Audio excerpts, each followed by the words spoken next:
Как жене привлечь внимание своего мужа? Например, вы живете в отношениях уже очень давно, знаете друг друга от и до полностью, и уже не очень интересно, муж перестал вас замечать, потому что вы для него какой-то объект, который каждый день мельтешит перед его глазами. И он перестал оказывать вам знаки внимания. И есть ощущение, что он перестал вас вообще замечать. А в этом видео я дам простую рекомендацию. Что может привлечь внимание мужа заново в жене, которую он уже, собственно, давно знает?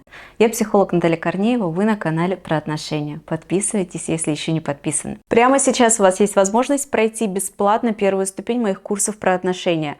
Ссылка внизу, просто регистрируйтесь и сразу начинайте смотреть видео, пока еще эта возможность доступна. Мужчину в женщине, которую он давно знает, с которой он давно живет, которая ему очень понятна и предсказуема, могут сильно привлечь два момента. Первый из них – это доброта. Доброта – это такая вещь, которой много не бывает. И никто не останется никогда равнодушным к доброте. Тем не менее, в жизни вы иногда могли замечать, что вы делаете кому-то доброе дело или говорите добрые слова, а человек как будто не реагирует в ответ и не замечает это. Не верьте, что он не замечает. Это такая маска. Человек не умеет откликаться теплом на тепло доброты. Но при этом абсолютно все люди эту доброту замечают. Если это, конечно, доброта искренняя и не как манипуляция. Например, я подарю тебе подарок, вот такой хороший, дорогой и красивый, и ты должен обязательно сделать то же самое мне в ответ. Если ты не сделаешь, и я на тебя обижусь. Это манипуляция, это не искренняя доброта, это способ спровоцировать человека на какое-то поведение. Ты мне, я тебе. Доброта, о которой я же говорю в этом видео, это добрые слова, добрые поступки. Это погладить по голове, утешить, приобнять, сказать добрые слова, позаботиться, доброта как забота, приготовить чай, налить ванну, найти около двери брошенную куртку, повесить ее и сказать, что вы это сделали, то есть обратить на это внимание. Доброта, забота, теплые слова. Никто никогда не оказывается равнодушным к этому. Не обращайте внимания на равнодушные маски, поверьте. Если вы будете оказывать вашему супругу, с кем вы давно уже в браке, вот такие добрые жесты, он начнет вас замечать. Ну просто это невозможно не заметить. И следующее. Радость самодостаточной женщины.